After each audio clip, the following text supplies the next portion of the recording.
Welcome to Mind Map MCQ. In this video, we explore the fascinating phenomenon of equinoxes, solstices and others. We will cover key concepts and prepare you with multiple choice question to test your understanding. So prepare, practice, prevail. What is an equinox?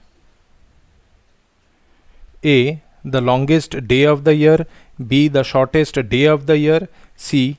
When the length of day is equal to that of night. Or D. A day with no sunlight. The correct option is C. When the length of day is equal to that of night. An equinox is an astronomical event occurring twice a year when the plane of the Earth's equator passes through the center of the Sun. During an equinox, day and night are approximately equal in duration all over the planet. This happens because the tilt of Earth's axis is neither inclined away from nor towards the Sun, causing the Sun to be vertically above the equator. 2. During which equinox does the southern hemisphere experience the first day of spring? The options are A. March equinox, B. September equinox, C. Winter solstice, or D. Summer solstice. The correct option is B. September equinox. The southern hemisphere experiences the first day of spring during the September equinox. This equinox occurs around September 23rd each year, marking the moment when the Sun crosses the equator moving southward. In the southern hemisphere, this event signifies the end of winter and the beginning of spring. It is characterized by increasing daylight hours and generally milder temperatures as the hemisphere tilts towards the Sun. 3. Choose the correct option.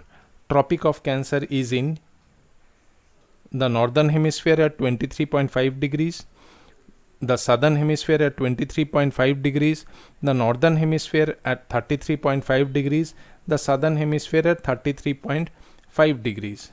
The correct option is A, the northern hemisphere at 23.5 degrees.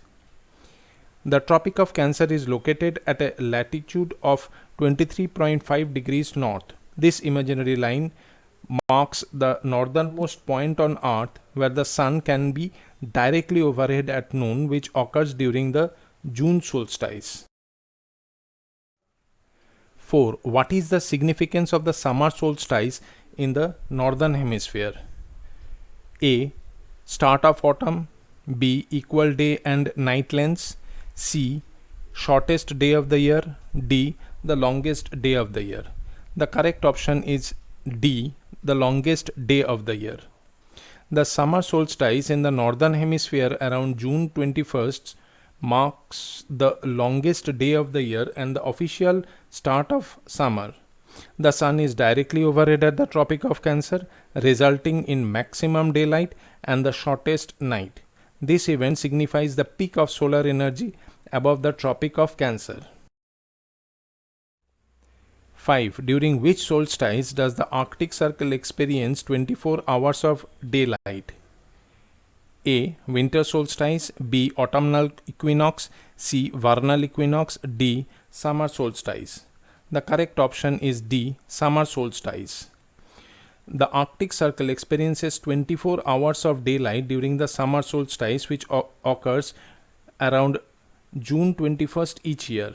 This phenomenon, known as the midnight sun, happens because the North Pole is tilted towards the Sun, allowing regions within the Arctic Circle to receive continuous sunlight. During this time, the Sun does not set, creating a unique period of constant daylight. This solstice marks the longest day of the year for the northern hemisphere and the beginning of summer. 6. At what angle is Earth's axis tilted from its orbital plane around the Sun? The options are A. 23.5 degrees, B. 0 degrees, C. 45 degrees, or D. 90 degrees.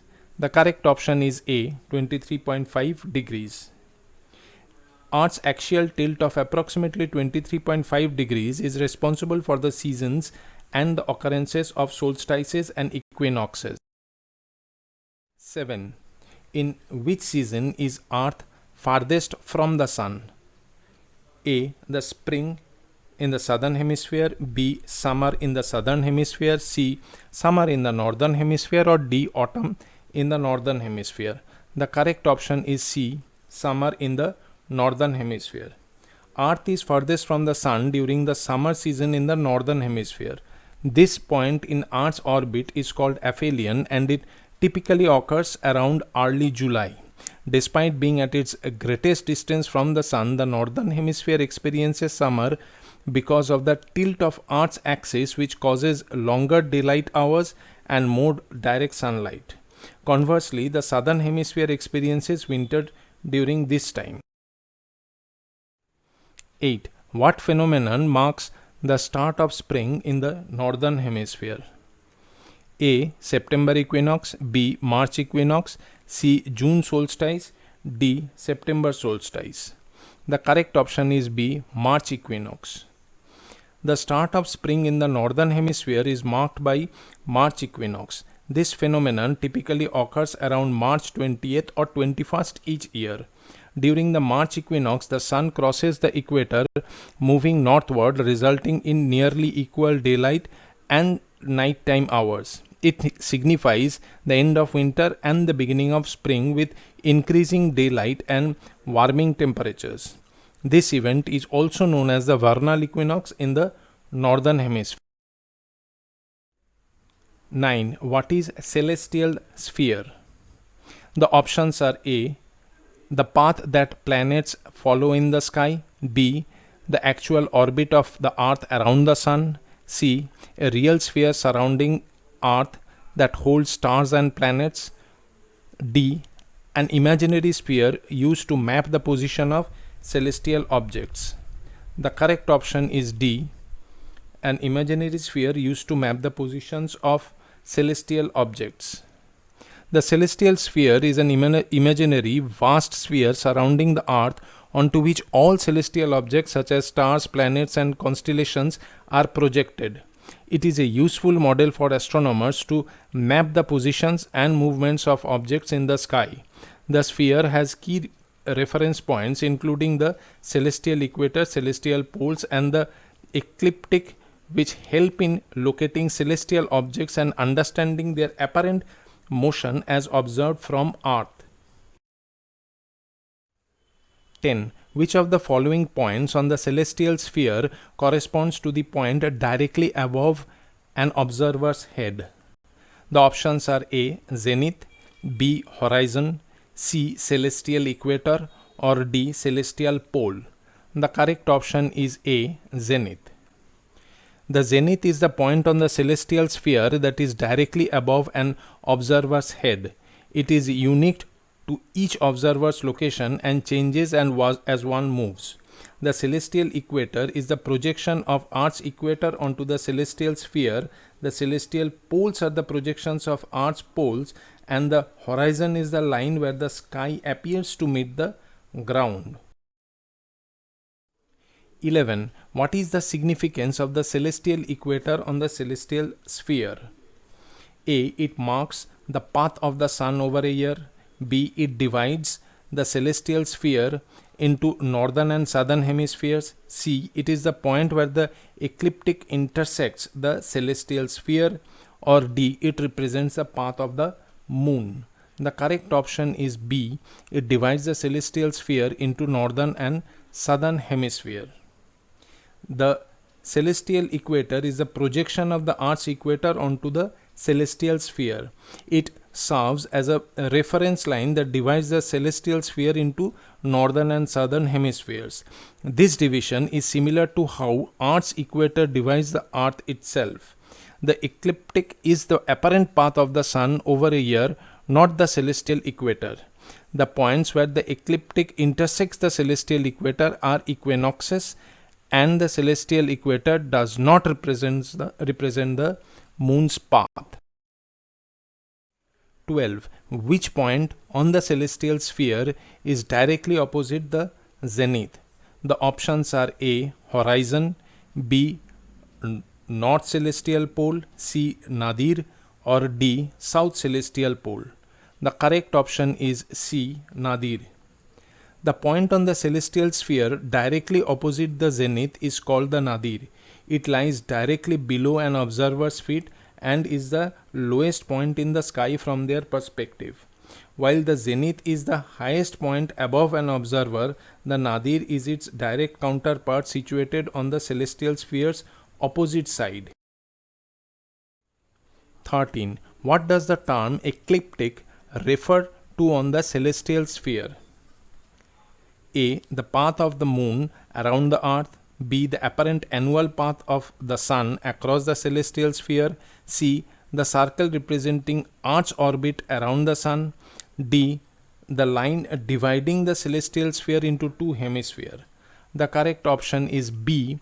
The apparent annual path of the sun across the celestial sphere.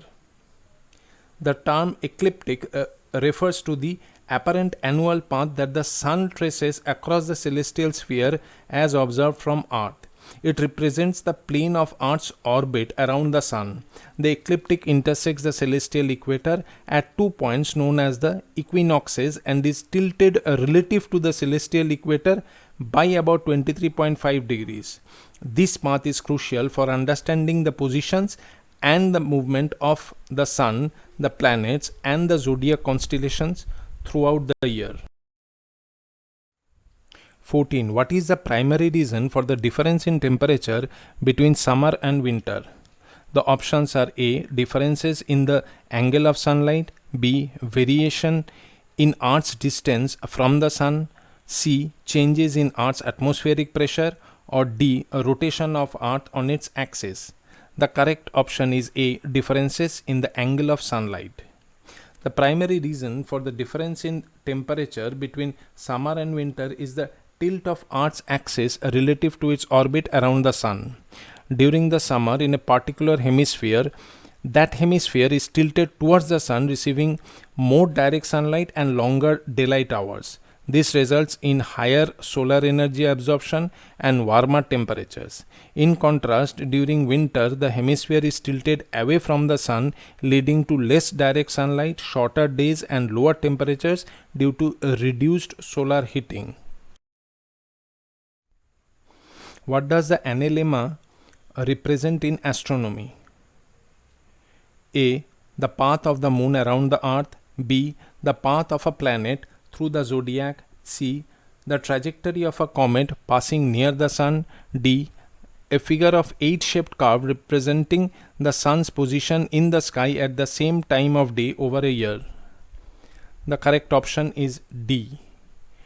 The analemma is a graphical representation of the sun's apparent position in the sky, typically at noon, at the same time of day over the course of a year. It forms a figure of 8 shape due to the combined effects of Earth's axial tilt and its elliptical orbit around the sun. At which locations on Earth would the analemma appear to be straight? A. At the North Pole. B. At the South Pole. C. At the equator. D. At the Tropic of Cancer. The correct option is C. At the equator. The analemma would appear to be straight at locations on Earth along the equator. At the equator, the sun crosses the celestial equator twice a year during the equinoxes, resulting in symmetrical solar paths with respect to the celestial equator. This symmetry of sun's apparent path throughout the year would make the analemma appear as a straight line. In contrast, at higher latitudes, the analemma curves due to the changing angle of the sun's altitude and the azimuth throughout the seasons. 17. During which solstice does the Antarctic Circle experience 24 hours of daylight? The options are March solstice, B. March equinox, C. December solstice, or D. September equinox. The correct option is C. December solstice. During the December solstice, which occurs around December 21st each year, the Antarctic Circle experiences 24 hours of daylight. This phenomenon is known as the midnight sun and happens because during this time the South Pole is tilted towards the sun. As a result, the sun remains continuously above the horizon at latitudes south of the Antarctic Circle at 66.5 degrees south, providing 24 hours of daylight to locations within this polar region during their summer season. 18. What is the 0-degree longitude known as? Options are prime meridian, B. Tropic of Cancer, C. Tropic of Capricorn, or D. Prime meridian. The correct option is A. Prime meridian. The 0-degree longitude is known as the prime meridian. It is the meridian, a line of longitude at which the longitude is defined to be 0 degree. This line runs from the North Pole to the South Pole and passes through the Royal Observatory in Greenwich, London, UK. Hence, it is often referred to as the Greenwich meridian. 19. Which latitude marks the boundary of the Arctic Circle? The options are 23.5 degree north, B. 23.5 degrees south, C. 66.5 degrees south, D. 66.5 degree north. The correct option is D. 66.5 degree north. The Arctic Circle is marked by the latitude of 66.5 degree north. This imaginary line delineates the southernmost point at which the sun can remain continuously above or below the horizon for 24 hours, a phenomenon known as midnight sun or polar night respectively. 20. Which line marks the boundary between the illuminated and the dark halves of the earth? A. Equator, B. Circle of illumination, C. Prime meridian, or D. Tropic of Cancer. The correct option is B. Circle of illumination. The circle of illumination is the imaginary line that separates the lighted half of the earth from the dark half. This line shifts continuously due to the earth's rotation, marking the boundary between day and night. It moves across the planet, creating sunrise and sunset. The tilt of the earth's axis and its elliptical orbit cause variations in the length of day and night throughout the year, contributing to seasonal changes in daylight experienced at different latitudes.